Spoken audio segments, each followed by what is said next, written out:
લિંગ થાપી બધિવત કરી પૂજા, શિવ સમાન મોહે ન કોઈ દૂજા. એટલે એવું કહેવામાં આવ્યું કે શિવ સમાન પ્રિય મોહે ન દૂજા, કે શિવ ભક્ત હોય ને એને શિવ ભૂળિયોનાથ એવી રીતે રાખતો હોય છે કે એને બીજી જગ્યાએ નમવા જવું નથી પડતું. તમારા નસીબમાં હોય ને એ તો તમને બધાય આપી શકે, પણ તમારા નસીબમાં ન હોય ને એ આપે ને એટલે એ મારો ભૂળિયોનાથ.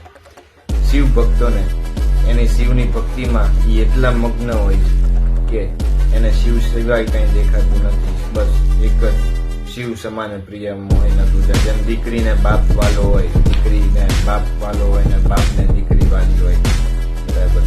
બાપ જેમ દીકરીને વાલ કરે એમ શિવ ભક્તોને શિવ એવો જ વાલ, એવો જ પ્રેમ, એવો જ લાડ કરે છે. અને નસીબમાં ન હોય ને તો એના નસીબમાં લાઈ આપે ને ઈ મારો ભૂળિયોનાથ. એટલે તો શિવ ભક્ત હંમેશા એમ કહે છે કે શિવ સમાન પ્રિય મોહે ન દૂજા. જય માતાજી. ઓમ નમઃ શિવાય.